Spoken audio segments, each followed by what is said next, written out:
On the pasuk kisivne bayis chodosh, you build a new house. V'asiso ma'ika legagecha, you build a fence around your roof. The Sifri says from the word bayis we learn out l'rabbi seichel. It's coming to include also in the heichel in the Beis Hamikdash that there was a fence over there, not only for beauty, not only part of the design or the like, but rather it's part of the obligation of the mitzvah of Micah, of having a guardrail, a fence around your roof.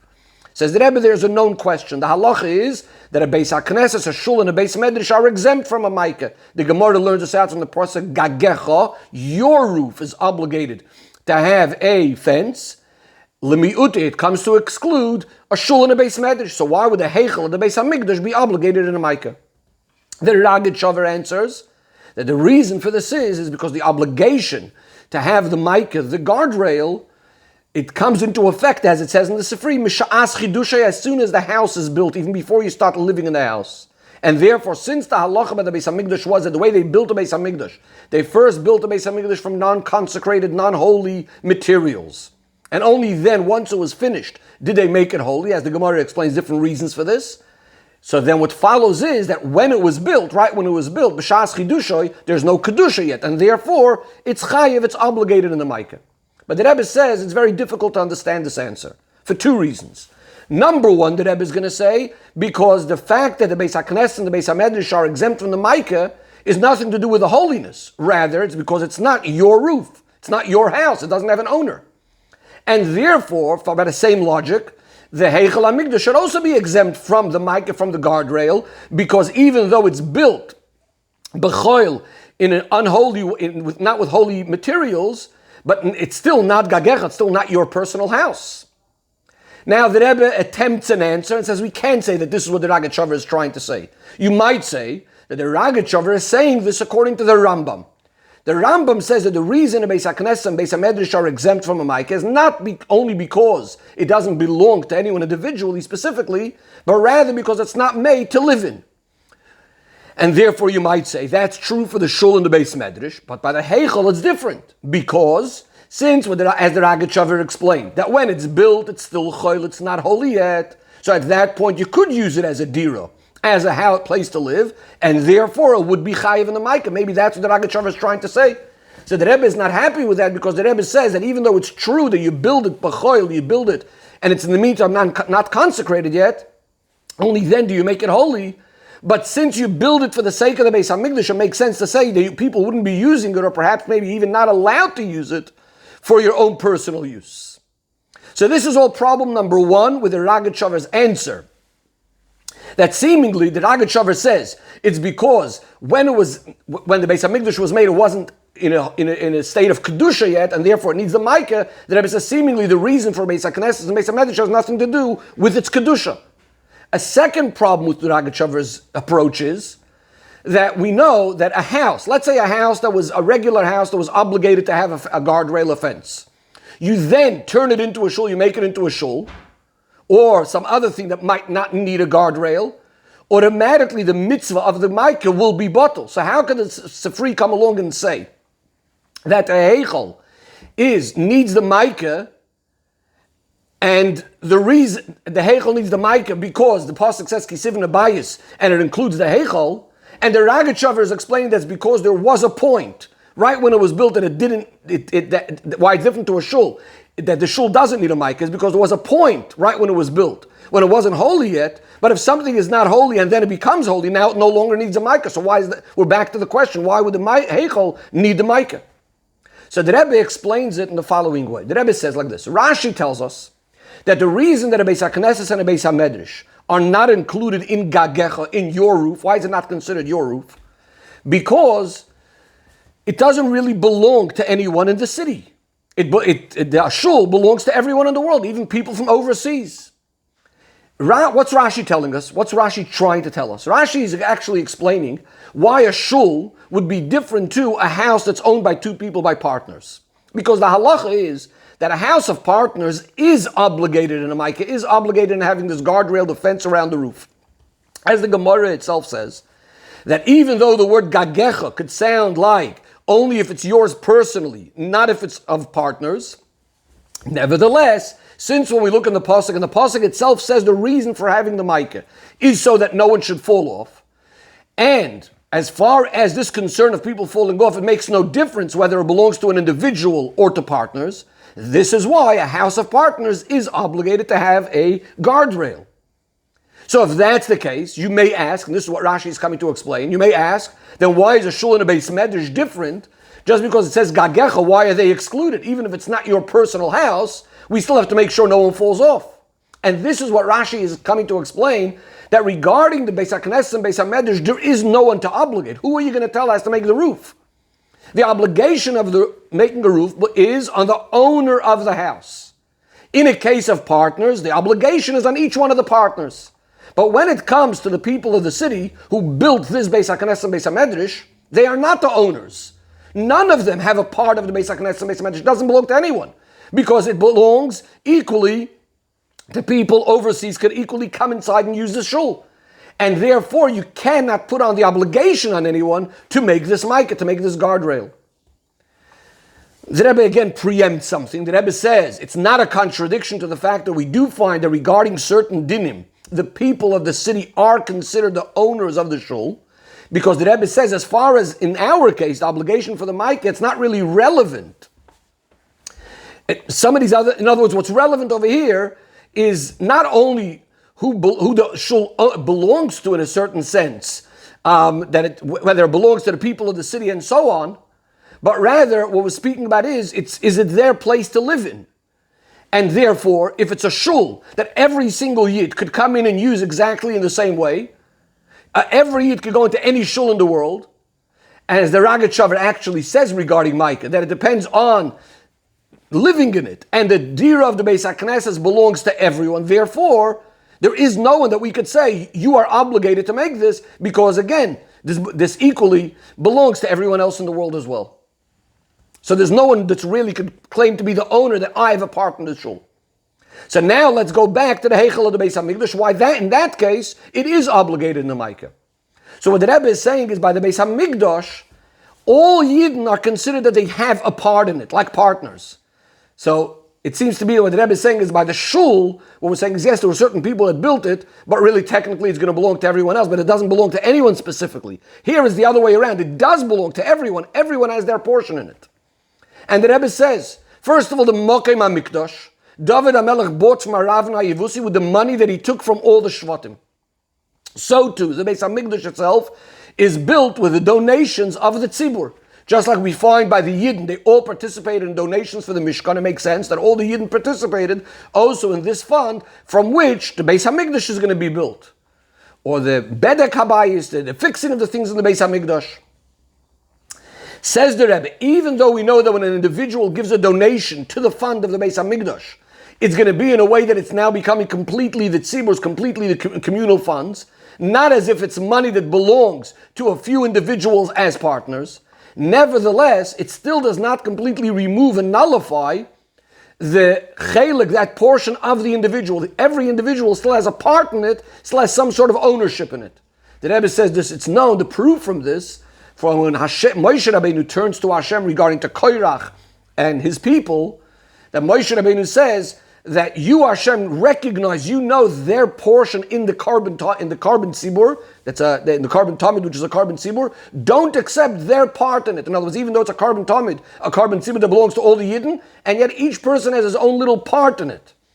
And therefore, says the Rebbe, again, the Beis HaMikdash different to a shul, the Beis HaMikdash is considered as if it's a partnership of all Yidden together. We all own a part in the Beis HaMikdash.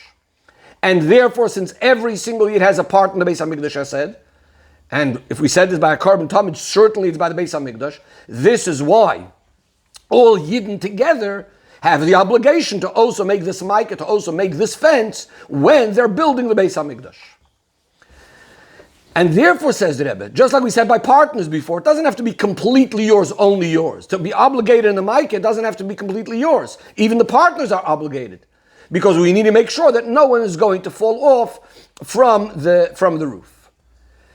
Just going to have a look at a footnote over here, 34, where the Rebbe gives another explanation of the chiyuv of why we need the micah, why we need this guardrail. A very interesting thing that the Rebbe points out in Orah 34, the Rebbe says that we have the concept of Mashu Oiso Oimerli Yisrael Asos. Hashem does the same mitzvahs that He tells us to do.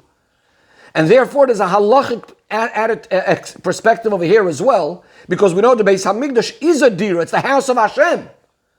And therefore, Kavayachal Hashem has that obligation to make that micah, to make that fence around the roof of his dira, and therefore the Yidden are going to be doing this on behalf of the shlichus of Hashem. Now back into the Sicha. We could still ask another question. The chiyuv of micah is by a beis dira, a dwelling place. Because otherwise, if it's not a dwelling place, you actually don't have to make a fence at all. This is another reason why a Beis HaKnesses and a Beis HaMedrash are exempt from a micah, because a shul is not considered a dwelling place. It's not considered a place where you live. Especially according to the Rambam, that only brings this reason because they're not made for a dira. So the question is, the heichel is not a beis dira. So why would it be chayiv? It's not a place to live in. So why would you be chayiv in a micah? So the Rebbe explains that generally the idea of a dwelling place, a dira, is primarily connected with eating, the place where you eat. We find this by sukkah. By sukkah, where it says teishvu, you need to live in the sukkah, similar to the way you live all year round. So we know that the main mitzvah of yeshiva b'sukkah is eating in the sukkah. Says the Rebbe, this is why the Beis HaMikdash can be considered, is considered a beis dira, because this is a place, a permanent place, to eat the karbonis, to eat kachim. Now, even though, says the Rebbe, the eating of the kachim is in the Azorah, not in the area called the Heichel, which has this roof and the fence on top of the roof, nevertheless the halacha is that in fact you are allowed, and in certain cases you have to, eat the kachim, these karbonis, in the Heichel. The Rebbe doesn't go into in the Sicha over here, but in certain cases when the Azorah is not available, if there's goyim taking over or other reasons, then karbonis have to be eaten in the Heichel. Now the Rebbe says, what about the fact that sometimes someone may eat in the shul? So the Rebbe says this is not a question. Even though the halacha is that b'shas adchak, if there's no other choice, a Talmud Chacham, someone sitting and learning, is allowed to eat in a Beis HaKnesses and certainly in a Beis HaMedrash, and still we don't call them a beis dira, a dwelling place, they're not going to be chayiv. Says the Rebbe, because over there, the heter, the reason why they could be eating over there, and the reason why it's not going to have the fence is because the eating that's happening over there, or even sleeping, is going to be in a completely temporary way. In other words, this is not a place for eating. And therefore, it's not being called a beis dira, a dwelling place, to become obligated in the micah, in the fence. Because it's like the concept of a dira sari, it's a temporary place. A temporary place doesn't need a fence, similar to a sukkah, which is called a dira sari. Another example that Rebbe gives to this whole idea of something temporary, we find in Chutz La'aretz, a house less than 30 days wouldn't be chayiv in a mezuzah. And therefore, in the shul, or in the Beis Medrash, the food is considered arai, and therefore it's going to be exempt. It's not a proper dira, and that's why it's exempt from the micah. Whereas the karbonos, that when you're eating over there, again, in situations where you need to eat, but when it's being eaten, it's actually a mitzvah to eat over there. It's not only you have that you're technically eating over there. It becomes a mitzvah to eat there. And therefore the mitzvah itself gives it that chashivus to be called a dira. Especially when the karbonis are eaten, the pasuk says that it has to be l'moshcha, which the Gemara says, which means l'gdula. In other words, eating in a way of greatness, in a way how kings eat, in other words, in a chashava, important way. And therefore it becomes a very permanent thing. Torah is saying to eat these kachim and the heichel, at least in certain cases, and therefore it is considered a beis dira. The Rebbe now moves on to the chassidus of this whole idea. The Rebbe says to explain the difference between the Beis HaKnesses and the Beis HaMikdash regarding the chiyuv of the guardrail, we're going to understand it by first understanding what this mic is, what the guardrail is in Avodah Ruchnis.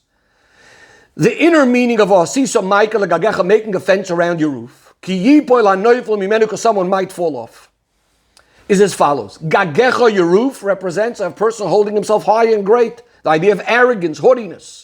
V'asisa Michael Gagecha means you need to put a fence, you need to put a rail, you need a limit, and stop that gaiva.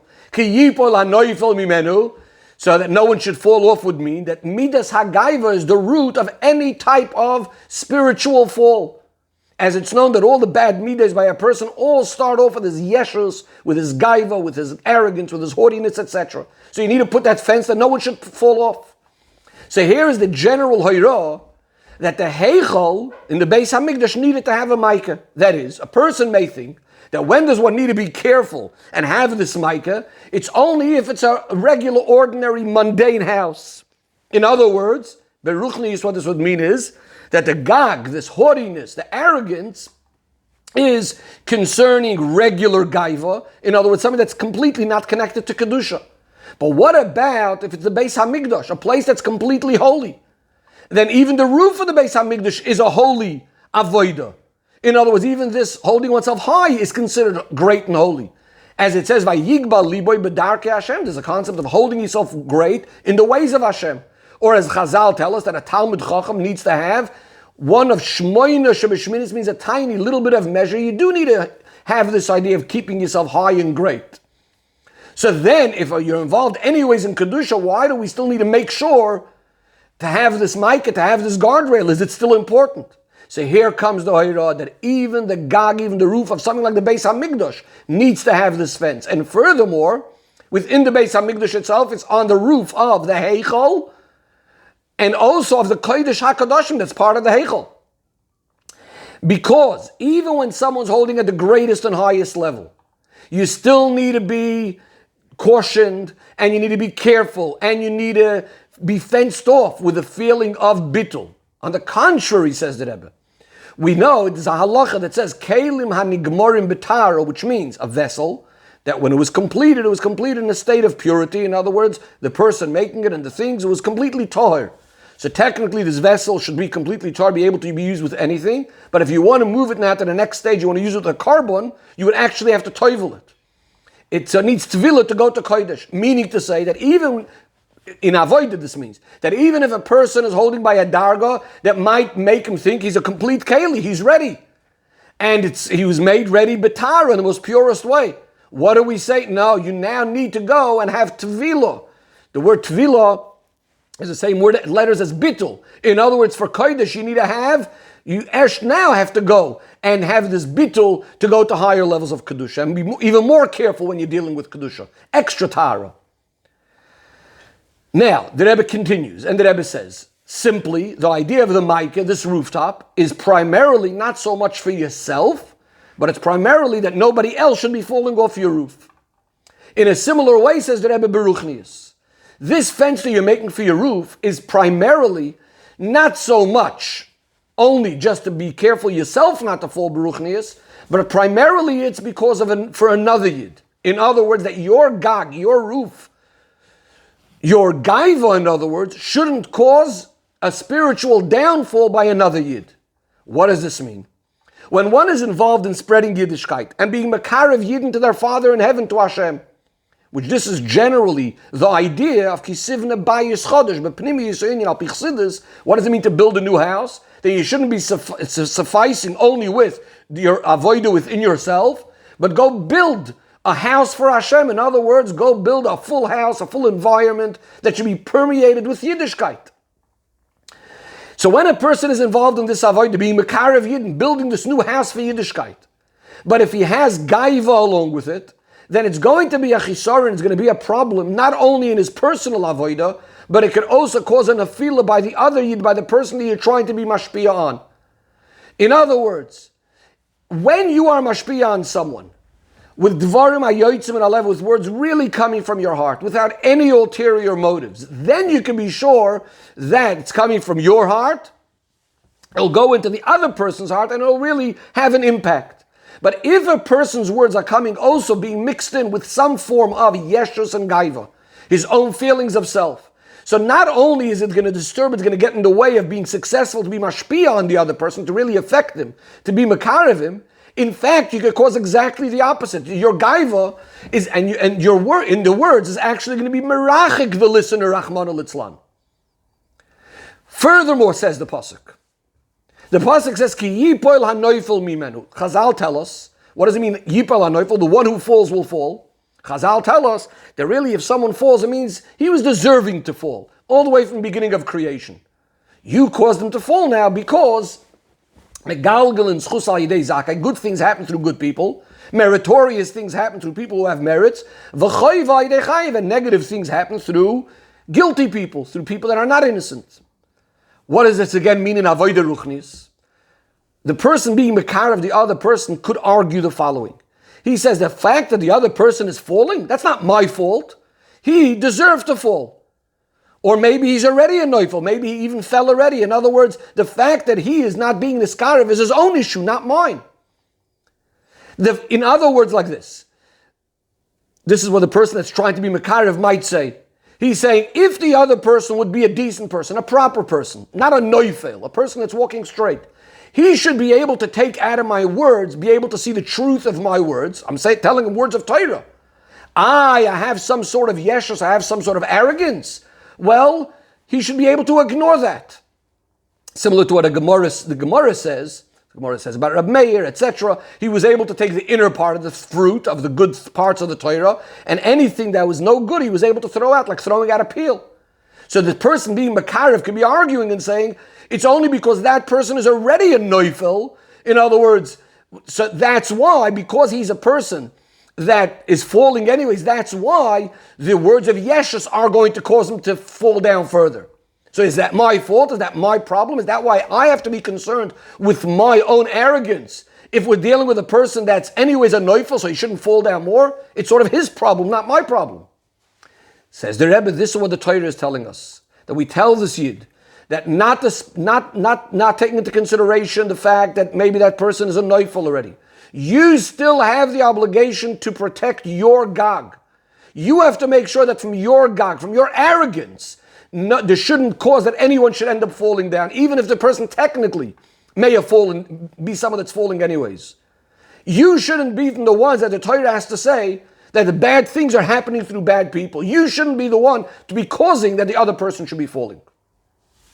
Says the Rebbe, now the person may be arguing the other way around. If I know that I'm going to be having yeshus, that he has yeshus, so why should I get involved into all of these doubts? Whether I'll be able to make a proper mica fence or not, which is going to make sure that the other person shouldn't fall. Maybe I shouldn't be involved at all in building this house, meaning in building and being makar of another yid, and I'll avoid all problems. And this is why the pasuk starts off and says it in a way of a bracha. Ki sivne bayis chodesh. That means you shouldn't be building a new house for Hashem. You should be setting up an environment of Yiddishkeit around yourself, as said before. You cannot rely on other people. You have to be the one building that new house, because every single Yid has his portion in the world that he needs to refine, and he needs to elevate, that you need to bring a chidush into, that you need to making out of it a place for Hashem, and Dir Allah Yisbarach. You can't rely on the avodah even of people in previous generations or people, other Yidden, in your generation. But every person has a personal obligation to build his portion in the world that should be his chidush, not somebody else's chidush. You need to make a bayis chodesh. And therefore, when you meet another Yid, and that itself is ba'ashgacha pratis, and it's a proof that the person's bitter, that person being niskarev, is connected to you. So you need to deal with him. You need to get involved with him. Even if the other person is what we called before a neufel, and you might have this gagecha, this roof, which is this gaiva, which may cause that the person should fall. Says Rebbe, is that a reason? Just because you have this yeshus and gaiva, that's why the other person should lose out. What needs to be dealt with him? In other words, you need to deal with him, you need to fix him up, you need to take care of him. You can't use this as excuses. Go ahead and make him be a makarev, build that house, but at the same time, go ahead, build a fence, and limit that yeshus.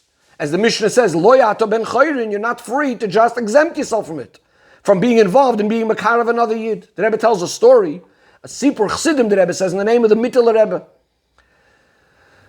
The Mendel Rebbe made a takana that the Chassidim that would come to Lubavitch on the way back home need to give over the Chassidus, they need to chazan the Sichas in the various different cities and towns where they pass by.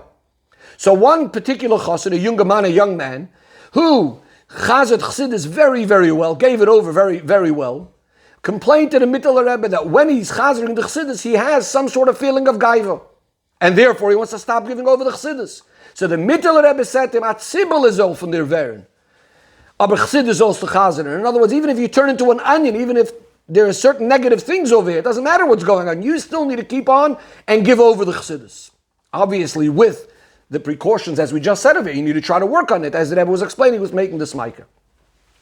Says the Rebbe, now we can go back and understand the difference between the Beis HaKnesses and the Beis HaMikdash.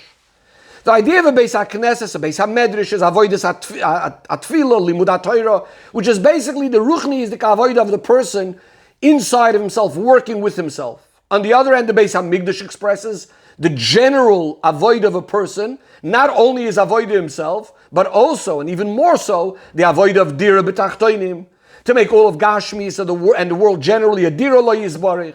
This is why one of the main avodas in the Beis HaMikdash is the avodah of the karbonos, elevating the physical animal and Gashmi is generally to Hashem. There's what the koyanim eat of the carbon, there's what the owner eats of the carbon. So it's all what's called avodas habirudim, dealing with the world. So too, in a more general way, the Beis HaMikdash is to influence the world. That's why we know that the windows in the Beis HaMikdash were made in a way that they were narrow on the inside, going wider to the outside, spreading the light of the Beis HaMikdash, illuminating the whole world as an edus, that the whole world should know that the Shechina is by the Yidden. So since the main task of, again, so the shul in the Beis HaMikdash is more of your personal of it. The Beis HaMikdash is about spreading light to the whole world.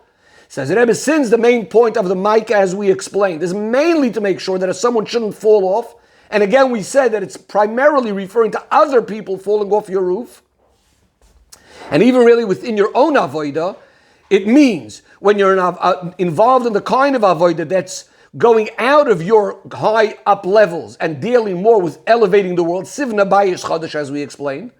Says the Rebbe, now we can understand that in the avodah of the Beis HaKnesses and the Beis HaMedrash, where the person is dealing again with his own personal ruchnis, the ka'avoida, he's more removed from the world. Therefore, there's not that and there's no reason, or there isn't that necessity to have that micah, that fence. But when it comes to the Beis HaMikdash, which is coming to deal with the gashmis of the world, and the avoida of ruchnis, that means the avoida, as we said, building a house for Hashem, but making your whole environment a dira for Hashem.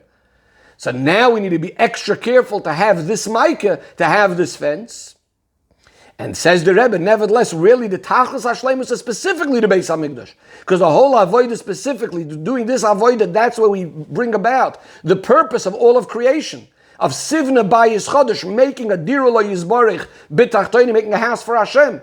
And through this we're Zoichet, the Binyan Beis HaMikdash HaShlishi, B'meheira V'yameinu Mamash.